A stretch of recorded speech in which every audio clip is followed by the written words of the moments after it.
Thank you very much for that kind introduction. I have to say it's really lovely to be introduced by a Dominican who is named after St. Philip Neri. I think that brings together some very special worlds, especially when we think about Newman in particular. So I couldn't have been more happy to have you as my introducer. Thank you very much, Father. I'd also like to thank Father Simon and the organizers of this conference. It was a privilege and a delight to be invited to come speak to you today and be part of this conference.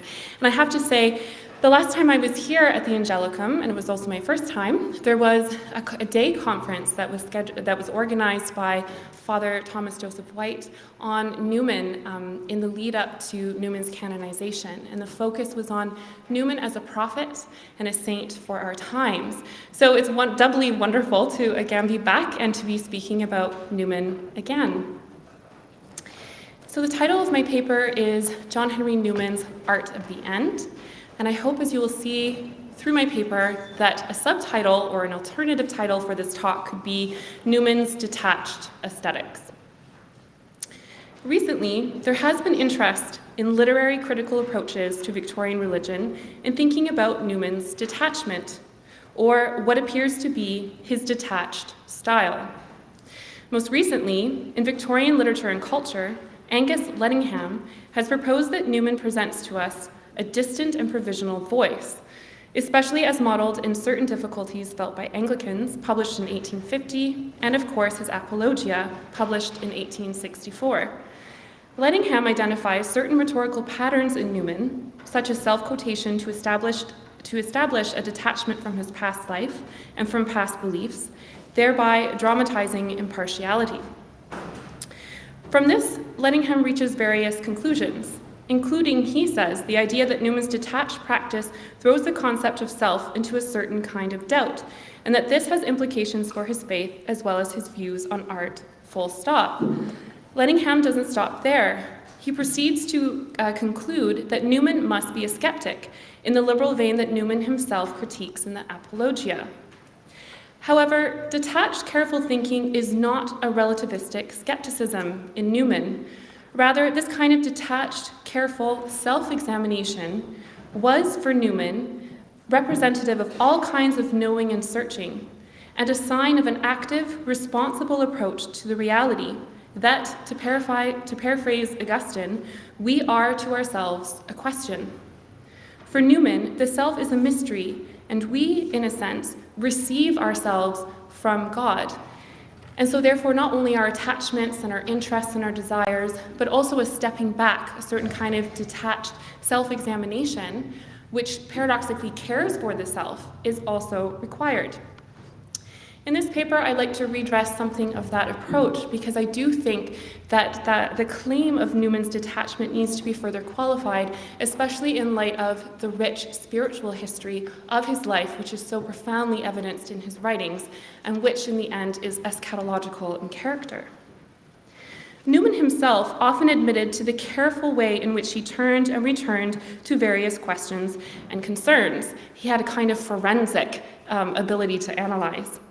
As he confesses in Rise and Progress, his methods, while often immethodical, were also exacting, focusing on assessing a constellation of ideas, impressions, and personal experiences in light of the truth which he observed tends to dawn on us gradually.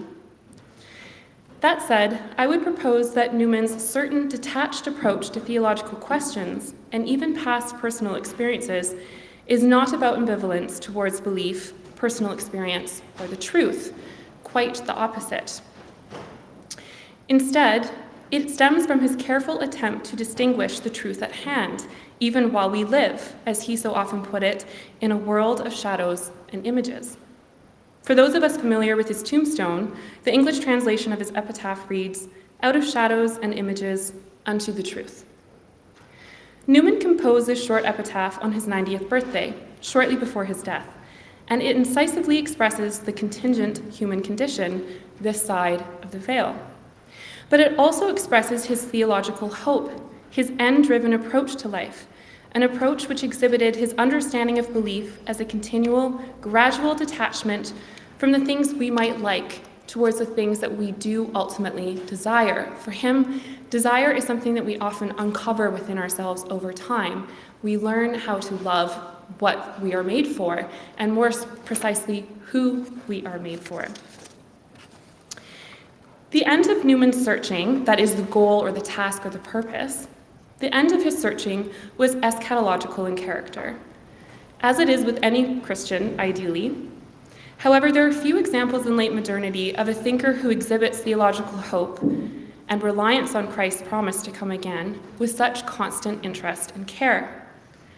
His writing is saturated by the sense of the end and of how things stand in relation to the question of our ultimate end and purpose. An end and purpose which requires a detachment from the things of this world. For Newman, however, detachment was not apathy. As the late Ian Carr, may he rest in peace, reminded us frequently, Newman's writing of both artistic and pastoral forms was usually occasional, sparked by a specific occasion, circumstance, or concern, which required some point of doctrinal clarification or personal self-examination. Usually, however, for the benefit of a wider public than just Newman himself. He always had in mind his public, be it his students, his friends, a congregation, Charles Kingsley, I'll get to him in a moment. Newman was constantly interested in the sake of the spiritual goods for which he was writing. As one of the most famous examples, his writing of the Apologia was something of a crucible. His desire to answer Charles Kingsley's accusations arose in large part from his felt duty that these false accusations were levied not just against him, but also against the reputation of Roman Catholic clergy, his brother priests in England. Attempting to balance his pastoral duties while gathering evidence in order to justify himself in the face of Kingsley's attacks took quite a toll on Newman and distracted him from various pastoral duties which he felt very worried about. In fact, in one letter he wrote that his fingers had been walking nearly 20 miles a day in his attempt to write to his friends to ask for information to help him support his cause. Some writing sessions required Newman to sit at his desk, writing close to 22 hours with barely any breaks. He was trying to manage a lot when he was writing his defense in the Apologia. The remarkable degree to which Newman threw himself into his work exhibits the characteristic dedication to, and yet also detachment from, the task or situation at hand. To justify himself to Kingsley, Newman, in a sense, gave himself up and over to the task. He was at once the subject of various forms of self-scrutiny, and yet also keenly aware that this task of writing was not for the purpose or pleasure of enjoying writing, but rather it was a kind of pastoral and ethical duty, he felt. The ethical dimensions of writing and of art overall tend to be the aspects which most interest Newman across his whole life. I would suggest that this is especially why there is a marked aspect of paradox in Newman's writings. He throws himself into his work. He models an almost forensic capacity, as I've said, to observe. His abilities to read and interpret the various movements of the heart and the interpenetration of thought and feeling are almost unparalleled. This style of care and depth of feeling, of detached observation tempered by a depth of personalism, led James Joyce to declare that nobody has ever written English prose that can be compared with Newman's. Paradoxically, Newman was detached and relational all at once. But as Ratzinger, drawing from Augustine, often stressed, paradox does not signify contradiction, but contrast. There are various contrasts in Newman, but they all turn on the question, what is of ultimate value? Newman's reply would be contemplation of God in the beatific vision. In his sermon, The Thought of God, the Stay of the Soul, Newman preached that human happiness consists in the contemplation of God. The soul of man, he says, is made for the contemplation of its maker, and nothing short of that high contemplation is its happiness. That, whatever it may possess besides, it is unsatisfied till it is vouchsafed God's presence and lives in the light of it. While this sermon comes from his Catholic period and from the volume Plain and Parochial Sermons, the early Anglican sermons of Newman are also shaped by an eschatological urgency, an urgency which has been picked up to a degree by scholars of Newman's Anglican period. However, what has not received sufficient attention is the degree to which Newman's aesthetic detachments, or his eschatological aesthetics, are remarkably evident even in his early poetry. Some of Newman's clearest and earliest theological work is done in verse. Paradoxically, he often turns to the arts in an effort to express their insufficiencies. The artist yearns for the transcendent, which is within and yet beyond this world. Art, in various modes and through various means, can point to that which exceeds the limits of language and the forms of art themselves. This paradox is certainly operative in his novels, like Callista, and at one level, The Dream of Gerontius, like Dante's Commedia, is about describing in language and image that which by necessity exceeds both.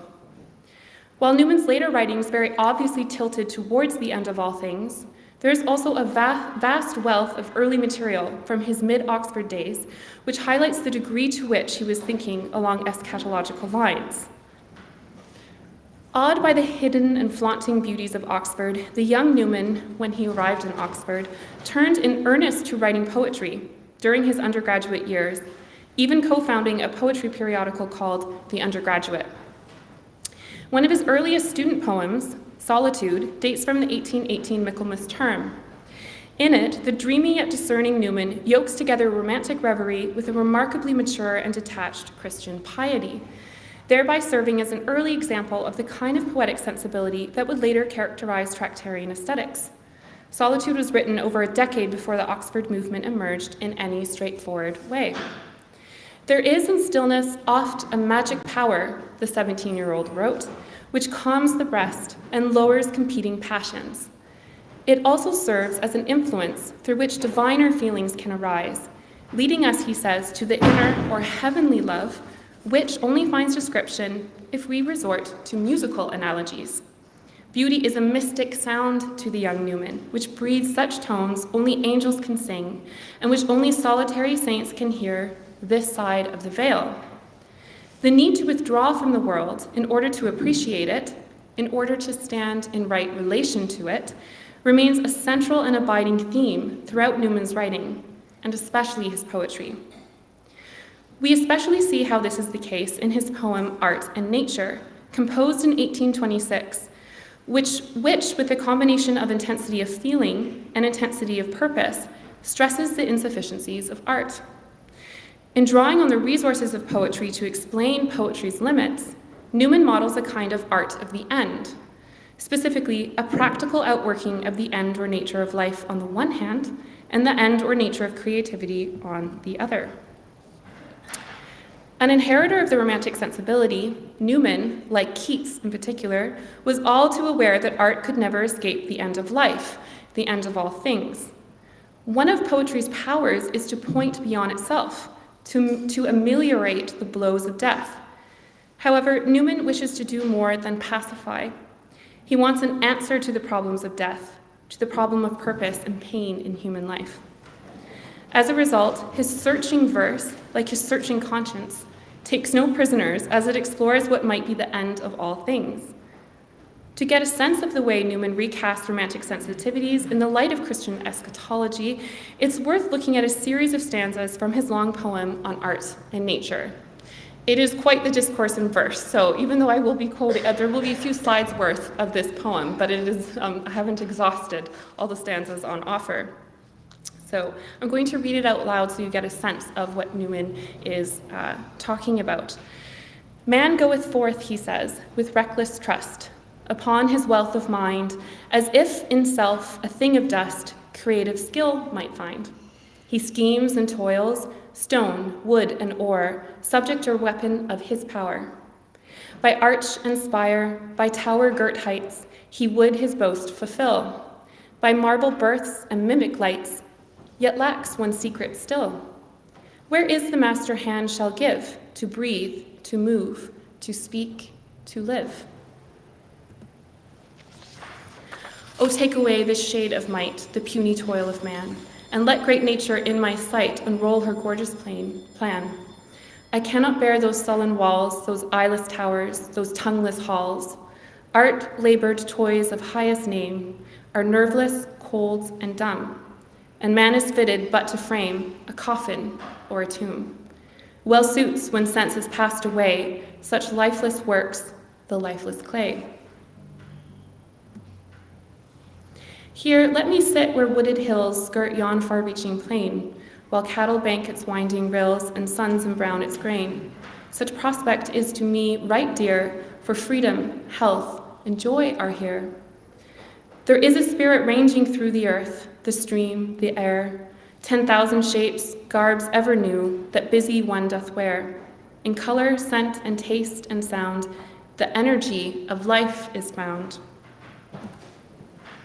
A soul prepared his will to meet, full fixed his work to do, not labored into sudden heat, but inly born anew.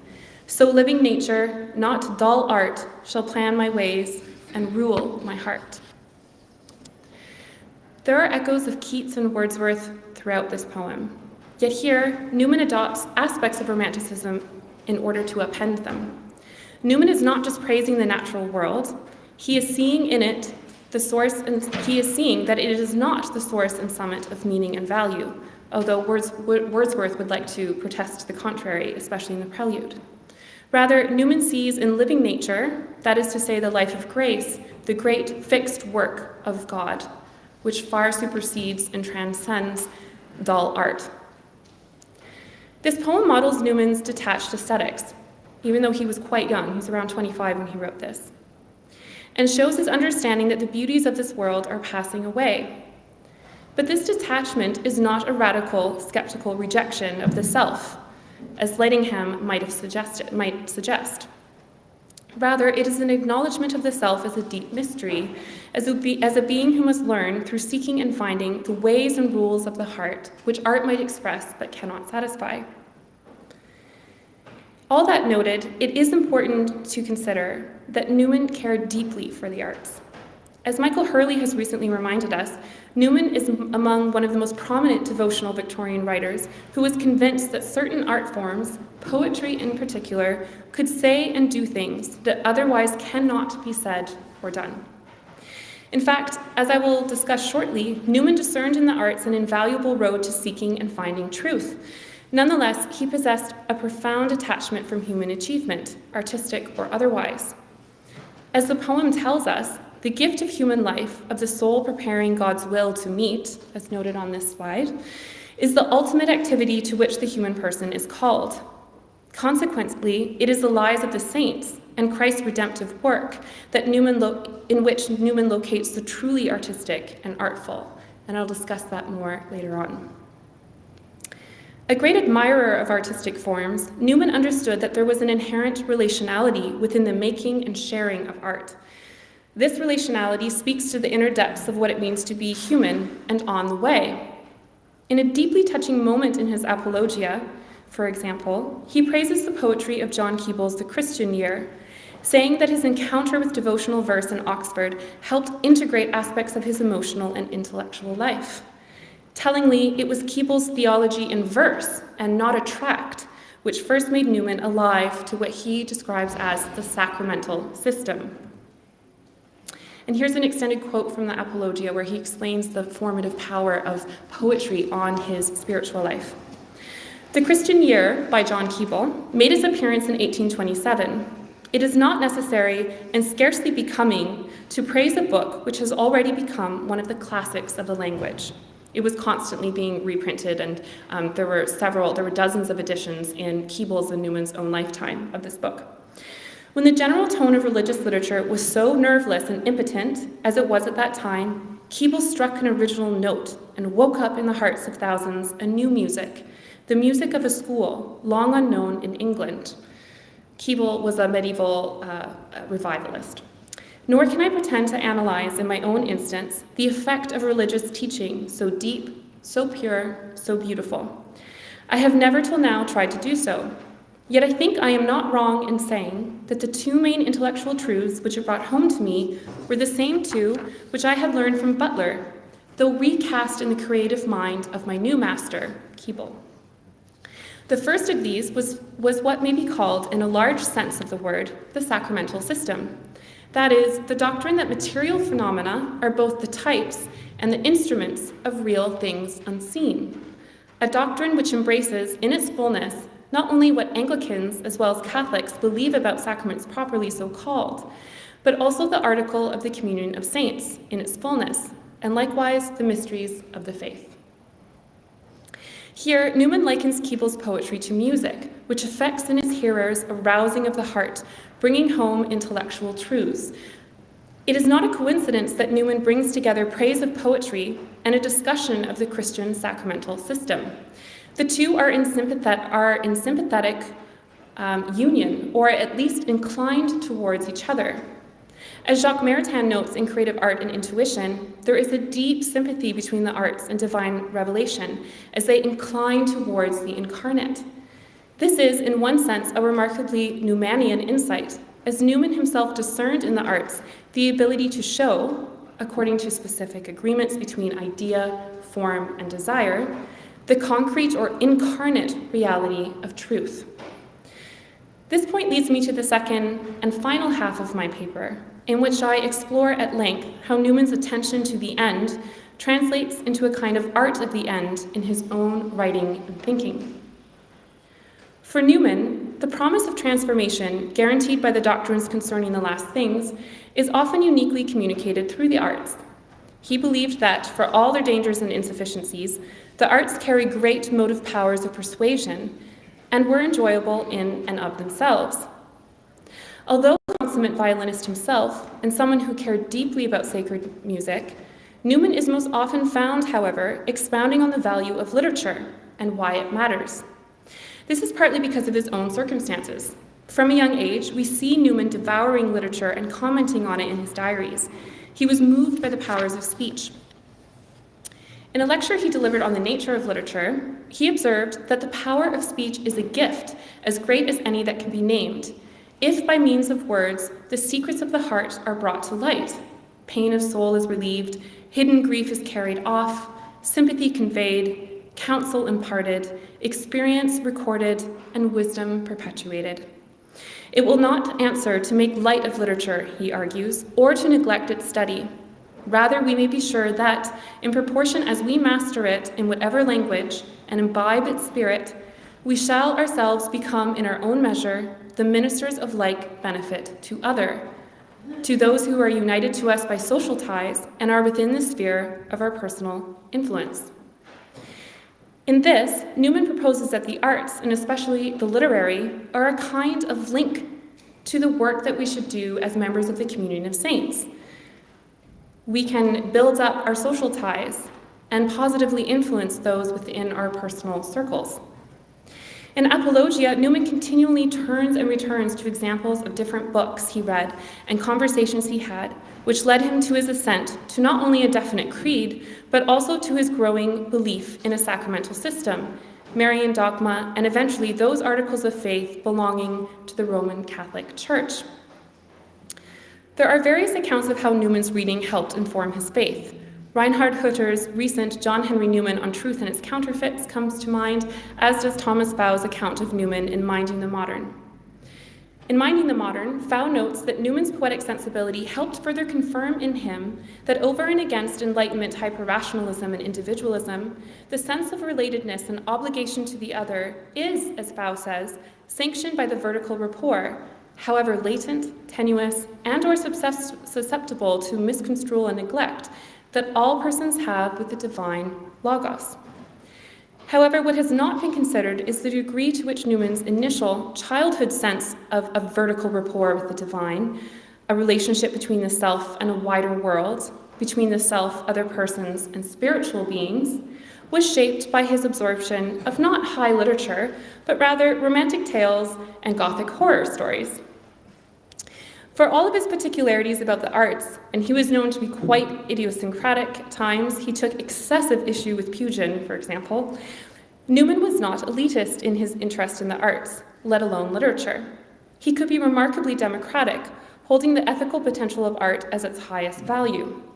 Deeply sensitive to the different ways in which persons arrive at the one truth, Newman admitted that a wide range of popular art forms could hold legitimate sway over the imagination, and perhaps for the good.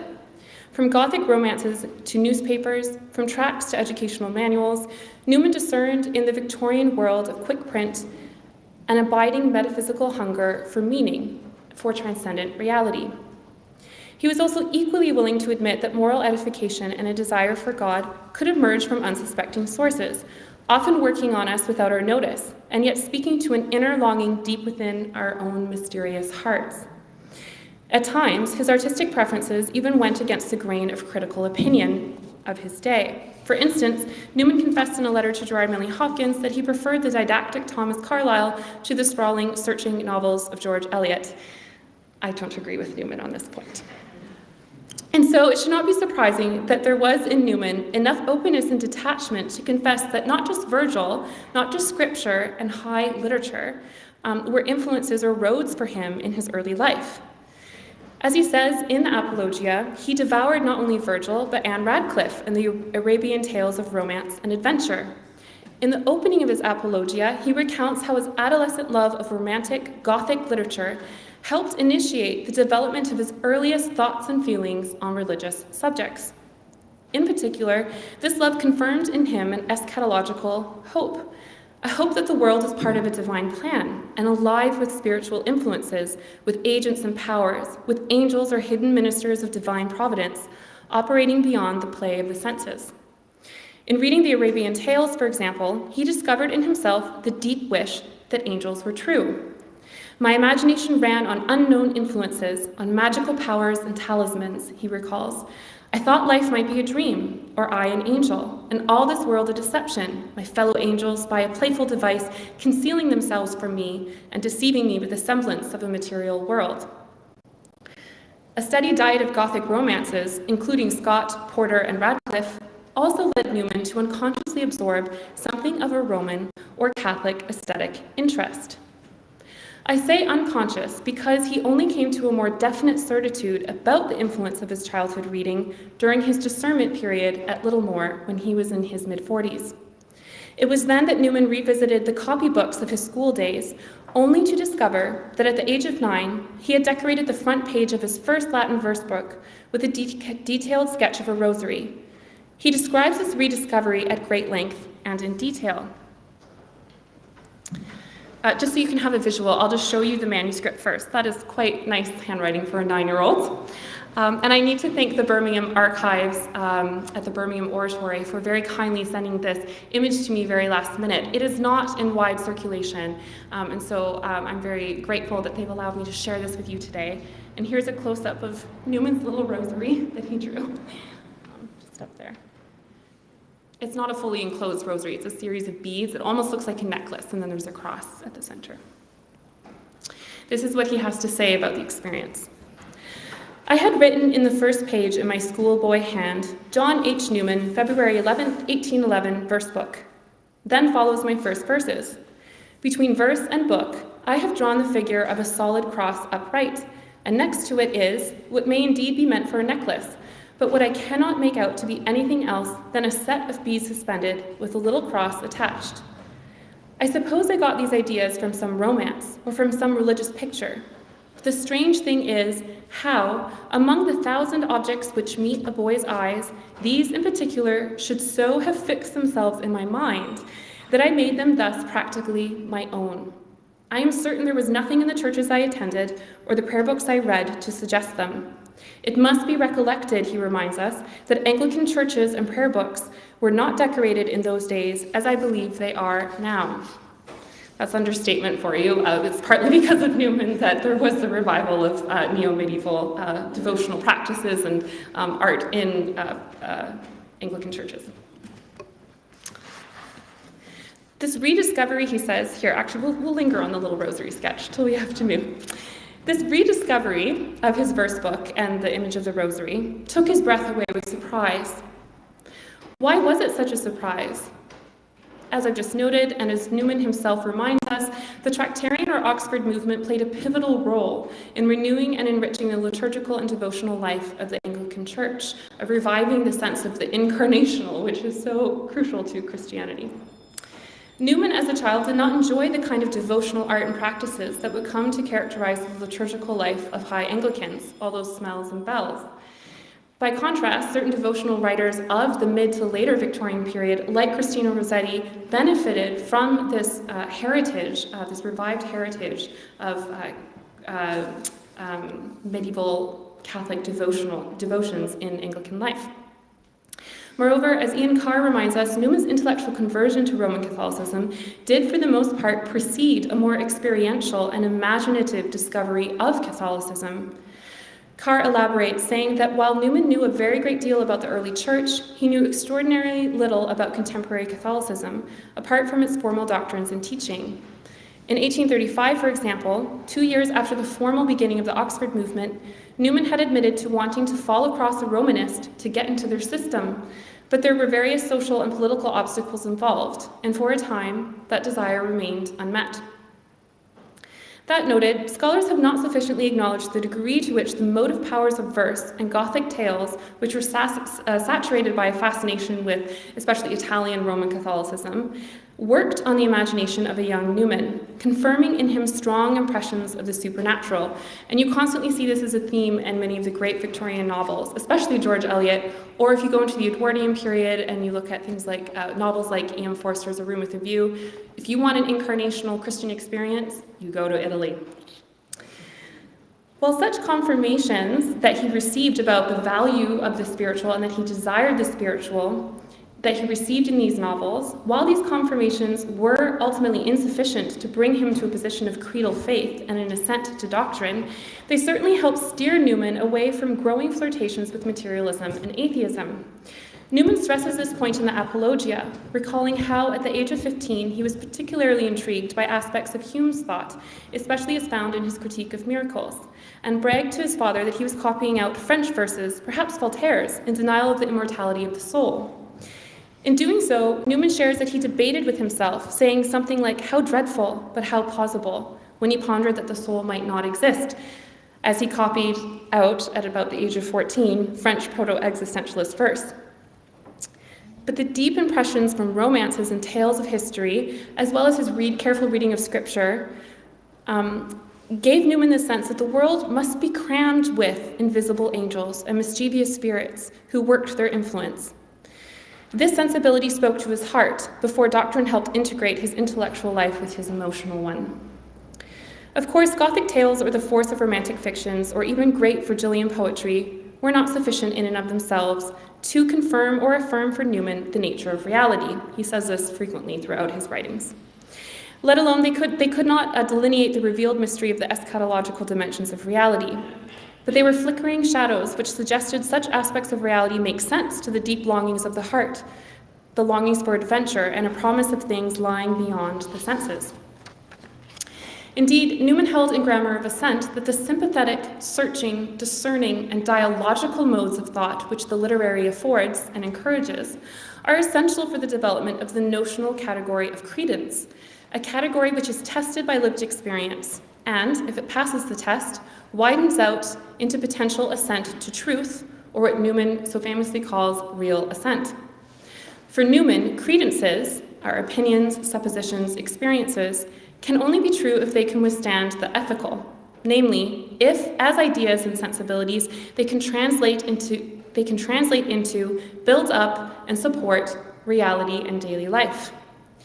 Newman defines credence in Grammar of Assent as those opinions and impressed facts by which, in the man of the world and in the recluse alike, our bare and barren nature is overrun and diversified from without with a rich and living clothing. Credence, he goes on to say, ensures that we, quote, become possessed of the principles, doctrines, sentiments, facts, which constitute useful and especially liberal knowledge, authentic liberal knowledge. They keep us up to the mark in literature, in the arts, in history, and in public matters. They give us in great measure our morality, our politics, our social code, our art of life. They supply the standards of thought and action. They are our mutual understandings, our channels of sympathy, our means of cooperation, and the bond of our civil union. However, until these ideas touch our lives, our personal experience, their truth remains presumed but neither tested nor verified. Newman elaborates, saying that even the great classics are but rhetorical commonplaces, neither better nor worse than 100 others, until the powerful truths of certain stories or pieces of art come home to us. To illustrate his point, Newman compares and contrasts the experience of reading as a child and then as an adult. And here's a lengthy quote for us to consider. Let us consider how differently young and old are affected by the works of some classic author, such as Homer or Horace. Passages which to a boy are but rhetorical commonplaces, neither better nor worse than 100 others, which any clever writer might supply, which he gets by heart and thinks very fine, and imitates, as he thinks, successfully, in his own flowing versification, at length come home to him when long years have passed, and he has had experience of life, and they pierce him, as if he had never before known them, with their sad earnestness and vivid exactness. Then he comes to understand how it is that lines, the birth of some chance morning or evening at an Ionian festival or among the Sabine hills, have lasted generation after generation for thousands of years, with a power over the mind and a charm which the current literature of his own day, with all its obvious advantages, is utterly unable to rival. Perhaps this is the reason of the medieval opinion about Virgil, as if a prophet or magician, his single words and phrases, his pathetic half-lines, giving utterance as the voice of nature herself to that pain and weariness, yet hope of better things, which is the experience of her children in every time. Here, Newman proposes that real life, with all its concomitant hopes, fears, and desires, is that which tests literature and tends to influence what kind of stories stay with us, not only in our own lives, but across generations and even civilizations. We can only discern literary influences retrospectively, he proposes, and this is a remarkably romantic idea. Poetry, Wordsworth tells us, is emotion recollected in tranquility. Literature, and by extension the various arts accordingly, inspire hope of better things, although these better things lie beyond art's power to grant. Art, in and of itself, as profound and striking as it is, remains remarkably insufficient for Newman, and this is paradoxical and part of its motive power. Art that communicates truth about reality is, for Newman, teleological or end-driven. It can encourage a greater depth of intellectual searching after the truth, a widening of the heart, and a desire for deeper personal relation with the divine. Even more specifically, art which affirms and deepens perceptions of reality will, for Newman, be inevitably eschatological in character, even if it's an implicit eschatology. That is to say, it will deepen our sense of the insufficiencies of this world in its current state. It seems to carry within itself the latent sign that our world is in need of redemption from a source within yet beyond it. Interestingly, Seamus Heaney, one of my favorite poets, has a very similar view. In the Redress of Poetry, he writes that art seems to inherently clamor after redemption. The poet seems motivated, he says, to try and balance the scales, and more than that, to recover or redress some aspect of the Eden we wished we could regain. This has a series of derivative effects, a primary one being the degree to which Newman shows that detachment from the world is not a disdain for the world, but, as Augustine would put it, an exercise of ordo amoris, an ordering of loves, often motivated by our loves for the things in life. Newman dramatizes this to striking effect near the opening of the dream of Gerontius, when he especially draws on the illuminations which poetic forms and images afford, to allow us to meditate on the greater divine illumination of revelation, which operates within and beyond history, earthliness, and poetic inspiration itself. After dying, the soul of Gerontius encounters an angel and hears it singing a melody which, Gerontius says, could not have been heard with his earthly ears. Gerontius and the angel begin a dialogue. Gerontius confesses to the man that, now that he has left the world behind, he can see, hear, and perceive things which art could only imitate in shadows and half-images. Moreover, he supposes that it is only in dying that he can properly value the splendor of God's creation. Now know I surely that I am at length out of the body. Had I part with earth, I never could have drunk those accents in, and not have worshipped as a god the voice that was so musical. But now I am so whole of heart, so calm, so self-possessed, with such a full content, and with assent so apprehensive and discriminate, as no temptation can intoxicate. In dying, Gerontius has been liberated from attachment to lesser goods, and can therefore appreciate things in right relation, giving them their due. He suggests that if he had heard the splendor of the angel's song while on earth, he would have worshipped the angel. And so there's a certain mercy in God withholding certain splendors from us until we're the other side of the veil and we can actually appreciate things properly because we are totally detached, because we are paradoxically so firmly attached to God. Here, Newman's focus is on what is required for the human person to see things clearly, namely death in this life and entrance into the beatific vision. His own poems and novels turn on and return to this theme.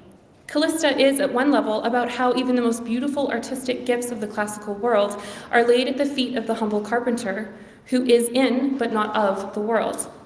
At the back of all of Newman's writings on the arts, then, is an interest in the degree to which the desire for the beautiful is not attained by the making and beholding of remarkable art. It is, rather, in participation in the liturgy, in acts of prayer, in acts of definite service, that Newman discerned the emergence of the splendor of beauty.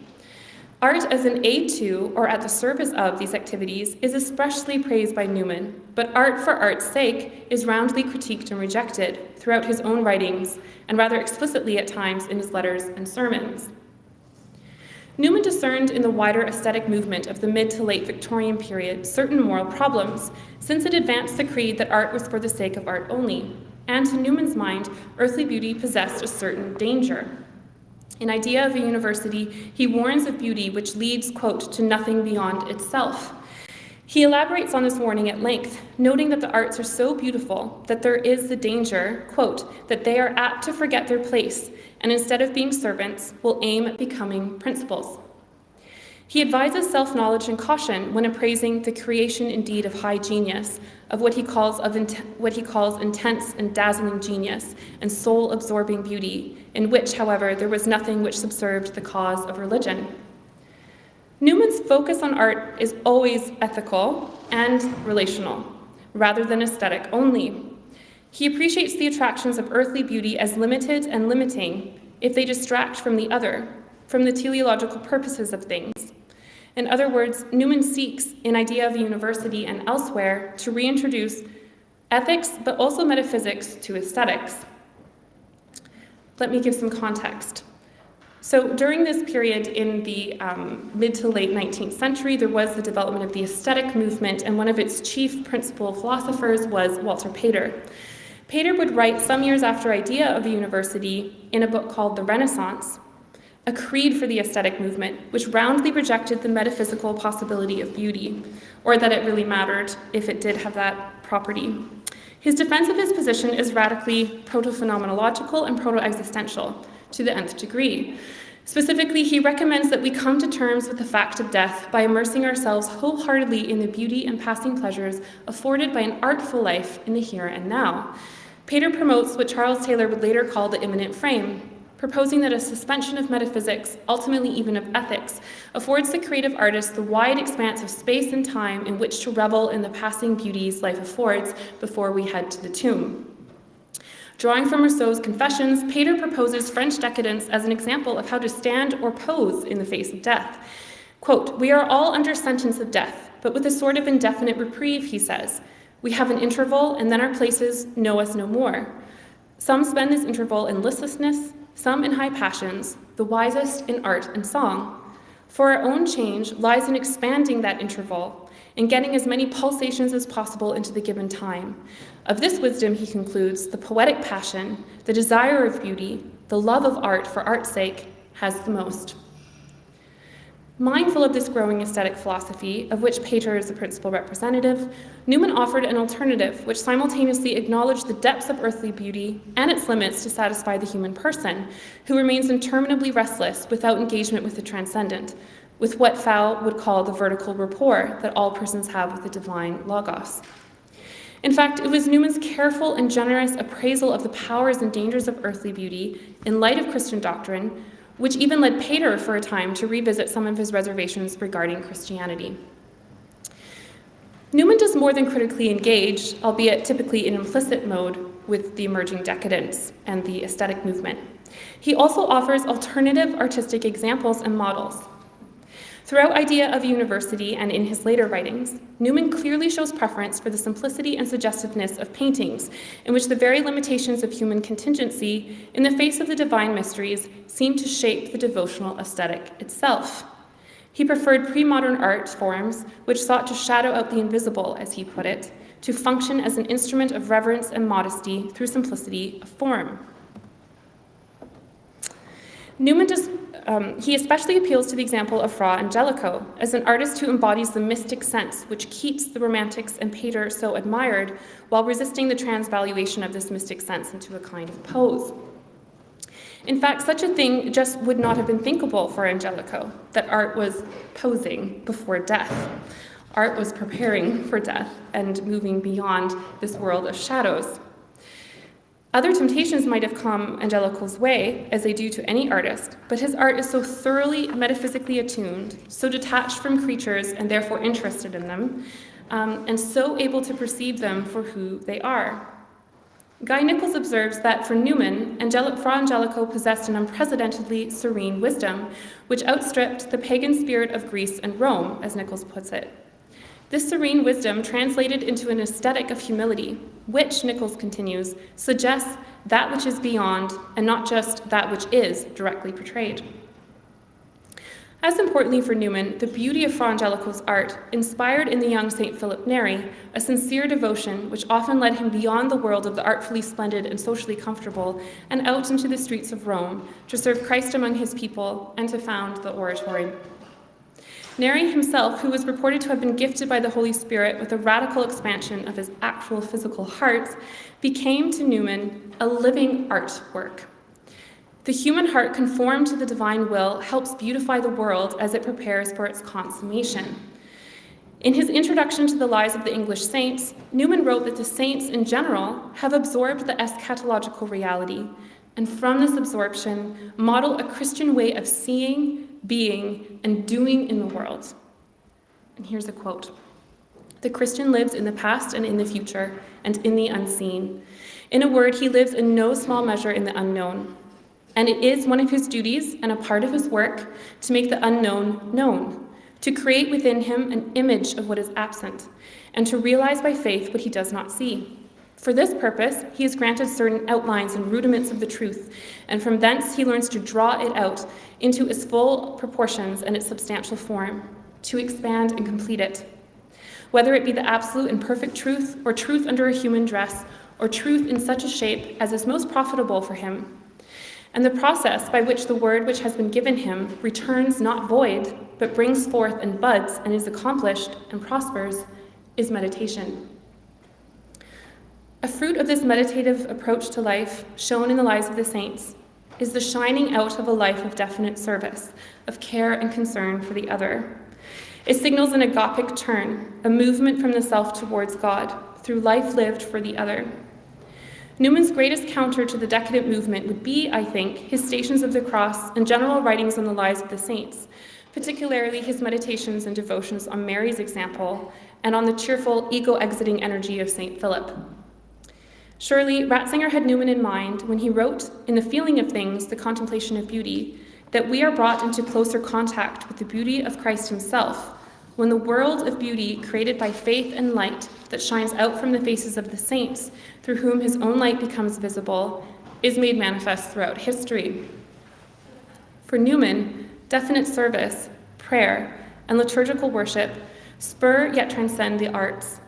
In these contexts, art is not only enjoyed, but put to a certain kind of ministry or service, thereby functioning as icons instead of idols. Newman never uses the term icon, but it is helpful here as a term to define what art in the service of the transcendent could be called. And this is along the lines of Jean-Luc Marion's writing on icons and idols. It is also especially helpful to turn to the image of the icon, since Newman expounds at length on the real possibility that earthly beauty can become an idol. And historically, as well as theologically, the icon has been understood as diametrically opposed to the idol. Within and beyond the world, guaranteeing the already and not yet of history, the Eucharist is the sacrament of redemption, of the end of the cosmos. As Newman puts it in his notes for a homily on May 25th, 1856, the Sunday within the octave of Corpus Christi, the Holy Eucharist is how God counteracts time, he says, and the world. It, the Blessed Sacrament, is not past, it is not away. It is this that makes devotion in lives. It is the life of our religion. We are brought into an unseen world. The Eucharist in Newman's writing, and especially in the writing of others he influenced, including the Jesuit poet Gerard Manley Hopkins, becomes the analogical measure and value of art and of life more generally. Within and beyond the world, Christ in the tabernacle, or as Hopkins would put it, Christ from cupboard fetched, reveals the dignity of the daily and its promised transformation when Christ comes again.